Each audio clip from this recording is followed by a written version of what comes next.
Real estate investing is pretty tough. This week, near one of my properties, the police were there because there was a homicide nearby.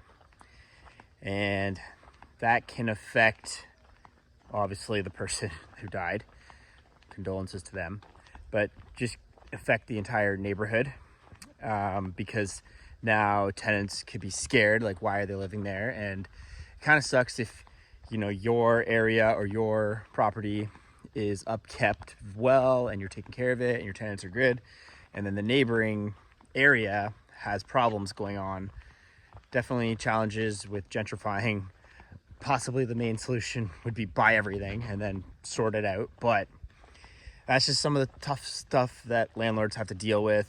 If you're buying one property and a tenant doesn't pay you, that could suck. If you buy a 12-plex and one tenant isn't paying you, at least you can kind of handle a bit of the burden of that tenant not paying.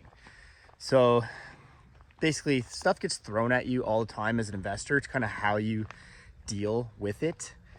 And I've been doing this now since 2012. There's always something. This was this week. We've had stabbings, we've had shootings, fires, tenants that don't pay. But they have a lot of great tenants too. And obviously, if you can handle all these issues, the buildings go up in value, generally speaking, and there's money to be made. So it's the nature of the beast. If you don't have the appetite for that, because you could be just having a Tim Hortons coffee and then get a text saying giant flood or fire or something, or police are knocking at the door and they open the door and they found this guy in there and you gotta go fix your doors now. It's always something.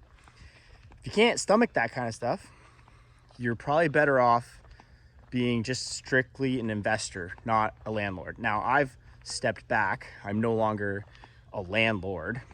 The terms get kind of shifted around, interchangeable.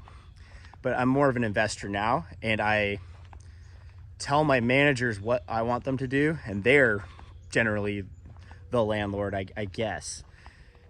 When you're just a landlord of one property or a duplex or something like that, you can get really emotional on it. When I just had the triplex, which is one of my first videos on the channel, I knew everything about it. I knew because I lived in it, right? If a tenant came home, they told me something's broken, I got it fixed immediately. That's because I was just staring at that property. Once you get bigger as an investor and you have lots more, you have to command it like a business, not be so emotional about the one property. So the military's definitely helped me with that. As I was scaling, I'm like, okay, I'm just gonna run this like a military and tell my commanders what I want them to do. My property managers execute my orders, and that's it. And obviously, military's been around for a long time. You want to conquer a country, you use military tactics. So why not use them in the business world? And that's what they teach at all the business schools anyways. So then therefore, that's what you should do if you're a landlord. Step back. I hired a property manager for that triplex when I didn't think I was ready. They only called me a couple times, I can handle it. No, best thing I ever did was hire that manager, because then I was able to step back and purchase other properties and see other things and not be so concerned about one little thing at a property. I just let the systems kind of evolve and I hone them, and that was the best thing ever. And that's why at the moment I have 287 units.